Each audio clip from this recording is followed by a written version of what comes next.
Blood moons demon, Zenitsu की will power और Tanjiro. Hey guys, welcome back to our NC के reaction channel. इस video में हम कवर करेंगे एपिसोड नंबर 17 और एपिसोड नंबर 18 को। तो स्टार्ट करते हैं। वेब डीमन को हराने के बाद तांजीरो वापस से इनोस्के के पास आता है। इनोस्के काफी इंजर्ड हालत में और फिर भी तांजीरो से कहता है कि वो सब कुछ कर सकता है जो कुछ भी तांजीरो कर सकता है। तांजीरो सोचता है कि कैसे वेब डीमन खुद ही मरना चाहती थी, उसके अंदर से कैसे डर की स्मेल आ रही थी और किस तरह से एक माउंटेन पर पूरी डीमन फैमिली साथ में रह रही है, जबकि डीमंस तो कभी साथ में काम करते ही नहीं। दूसरी तरफ जेनित्सु को फॉरेस्ट में कुछ काट लेता है। डरा हुआ जेनित्सु जब पीछे मुड़ता है, उसे एक ऐसा स्पाइडर नजर आता है जिसकी बॉडी के बजाय एक ह्यूमन फेस है। उसे लगता है वो एक बुरे ख्वाब में है और वो बस इससे जागना चाहता है। वो यही कहते हुए यहाँ से भागने लगता है और इसी तरह से उसकी नजर जब ऊपर पड़ती है, उसे एक घर नजर आता है जो कि हवा में लटका है। उसके इर्द गिर्द उसके साथ कुछ डीमन स्लेयर्स भी लटके हुए हैं, जिन्हें देखकर ऐसा लगता है कि वो आहिस्ता आहिस्ता से स्पाइडर्स बन रहे हैं। उस घर से निकलता है स्पाइडर डीमन, जिसके फेस को छोड़कर उसकी पूरी बॉडी एक स्पाइडर की है। वो जेनित्सु से कहता है कि भागने का कोई फायदा नहीं, क्योंकि तुम ऑलरेडी हार चुके हो। तुम्हें मेरे एक स्पेशल स्पाइडर ने काटा है, जिसकी वजह से तुम भी 30 मिनट बाद एक स्पाइडर बन जाओगे। जेनित्सु डर कर एक दरख्त पर चढ़ जाता है। उसके ग्रैंडपा उसे दरख्त से नीचे आने को कहते हैं। वो इसे ट्रेनिंग के लिए बुलाना चाहते हैं। ये जेनित्सु का पास्ट है। यहाँ पर जेनित्सु को ऐसा लगता है कि अगर वो नीचे आकर ट्रेनिंग करेगा तो मर जाएगा। ये समझता है कि ग्रैंडपा ने इसे लाइफ टाइम डेथ से बचाया है और ये उनकी उम्मीदों पर पूरा उतरना चाहता है। लेकिन रात रात भर जाग कर बार बार ट्रेनिंग करने के बावजूद भी ये अपने आप को उस लेवल पर नहीं समझता जिस लेवल पर उसके ग्रैंडपा उसे कंसिडर करते हैं। लेकिन रात रात भर जाग कर भी जेनित्सु कुछ खास अचीव नहीं कर सका और वो खुद को एक फेलियर समझता है। इस पर एक जोरदार बिजली गिरती है और ये दरख्त से नीचे गिर जाता है। वो सोचता है मुझ पर बिजली गिरी, मेरे बालों का रंग बदल गया। मैं हमेशा से अपना बेस्ट देना चाहता था, पर मैं डरता हूँ। मैं भाग जाता हूँ। मुझे बदलना है, किसी के काम आना है, लेकिन मैं ऑलरेडी अपना बेस्ट दे चुका हूँ।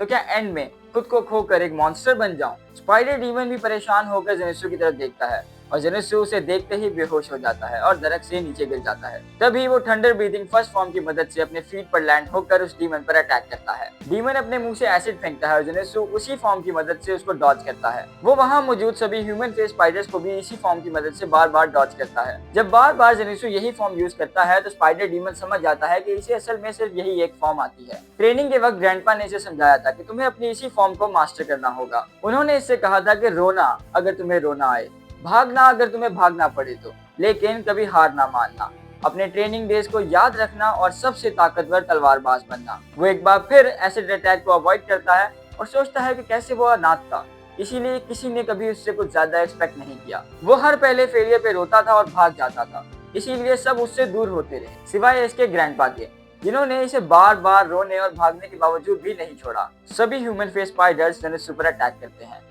ऐसा लगता है कि उसकी पूरी बॉडी पैरालाइज होने लगी है। वो उन सबको दूर फेंकता है।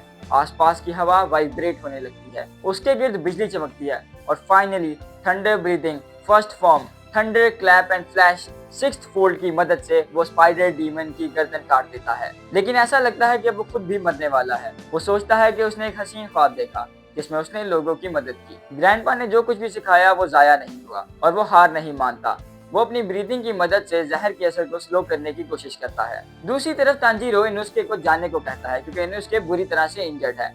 लेकिन इनुस्के एक डीमन को देखकर उस पर अटैक करता है। वो अपने डैड को बुलाती है और एंट्री होती है एक स्पाइडर फेस डीमन की, एक स्ट्रॉन्ग बॉडी के साथ स्पाइडर फेस डीमन। उसकी बेटी वहां से चली जाती है और वो इनुस्के पर अटैक करता है। तांजीरो इनुस्के को बचाते हुए water breathing second form water wheel की मदद से उसके बाजू पर अटैक करता है। दोनों हाशिराज माउंटेन पर आ चुके हैं, लेकिन उन्हें कोई सर्वाइवर नजर नहीं आता। वो अलग होकर इन सब को ढूंढने का फैसला करते हैं। स्पाइडर फेस डीमन तांजीरो पर अपने दूसरे हाथ से अटैक करता है, लेकिन उसके इस बाजू पर इनुस्के अपनी दोनों तलवारों से अटैक कर देता है। वो डीमन इन दोनों को दूर फेंक देता है। उसकी स्किन इतनी हार्ड है कि तांजीरो की वाटर ब्रीथिंग फॉर्म भी उसके पार नहीं जा सकती। इनुस्के एक बार फिर उस पर अटैक करता है, लेकिन इस बार वो डीमन उसे एक जोरदार पंच मारता है, जिसके बाद इनुस्के की हालत और भी खराब हो जाती है और काफी ब्लड लॉस होने की वजह से इनुस्के सही से फोकस भी नहीं कर पाता। स्पाइडर फेस डीमन इनुस्के के पीछे भागने लगता है। तांजीरो अपनी ब्रीदिंग फॉर्म की मदद से एक बड़ा सा दरख्त इसके ऊपर फेंक देता है। वो वाटर ब्रीदिंग 10th फॉर्म की मदद से जैसे ही उस पर अटैक करने लगता है, वो उसी दरख्त को उठाकर उसकी मदद से तांजीरो को जंगल में कहीं दूर फेंक देता है।